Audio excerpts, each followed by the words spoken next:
তারপর তারপর তোকে ছোট করে দিয়ে আমি ছুটতে ছুটতে চলে এলাম। ছুটতে ছুটতে এসে দেখে একটা বাস যাচ্ছে, সেই বাসের মধ্যে আমরা দুজন উঠে পড়লাম। ওঠার পর বাসটা দ্রুতগামীতে ছুটে চললো। তারপর যেতে গিয়ে বাসের ভাড়া দিতে না পারায় বাসটা নামিয়ে দিল এই চন্দনপুর গ্রামে।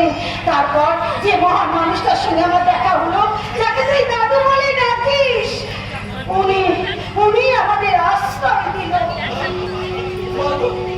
তাহলে আমার বাবা দাদা সাধু কাকা জানি না, আমি কিচ্ছু বলতে পারবো না। তারপর সেখানে গেলে আমাকে যদি চিনতে পারে, তাই সেখানে আমি আর কোনোদিন যাইনি। তবে তোর দাদুকে আমি পাঠিয়েছিলাম, হাজার চেষ্টা করেও বারবার গিয়েও তোর দাদু কারোর সন্ধানে পাইনি। তাহলে কি আমার বাবা? আমি জানি না।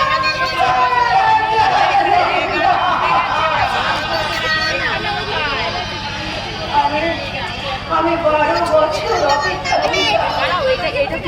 12 বছর যখন তার সন্ধান পেলাম না, তখন নিয়ম অনুসারে আমি শাখা সিঁদুর খুলে এই বিধবা থান করে আমি বিধবা সাজলাম।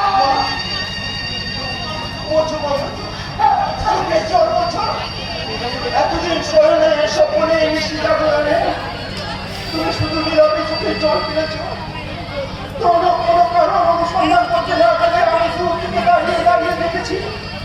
কোনোদিন স্বপ্নেও ভাবতে পারিনি যে তোমার চোখের জলের পেছনে এমন একটা কারণ ইতিহাস চলে আছে। তোমার চোখের জলের কারণ অনুসন্ধান না করে যে অপরাধ আমি করেছি, তার জন্য আমাকে তুমি ক্ষমা করে দাও।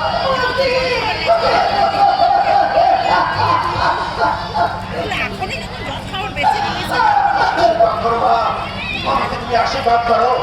আমি জানো এই সমাজ সংসারে ঢুকে দাঁড়িয়ে কারোর সঙ্গে চিৎকার করে বলতে পারি, তোরা মাফিয়াকে ভেবেছিস সরকারি তোদের কথা জীবনে বললে বন্ধু করতে পারি। ওই সন্তানের তো তোদের কারণে বলবো অজস্রই সম্ভব, তোদের বুকে রক্তে মুছিয়ে দেব।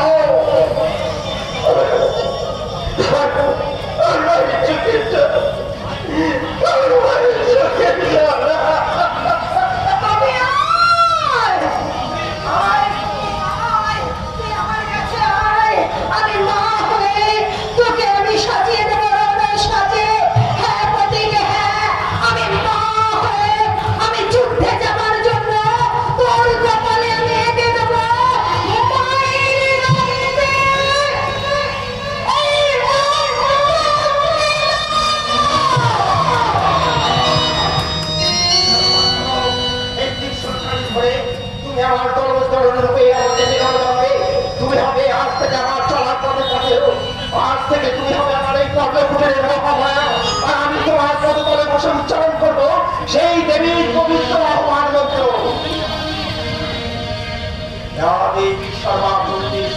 মাতৃরূপেণ সংস্থিতা নমস্তস্যৈ নমস্তস্যৈ নমস্তস্যৈ নমো নমঃ। ইয়া দেবী সর্বভূতেষু শক্তিরূপেণ সংস্থিতা নমস্তস্যৈ নমস্তস্যৈ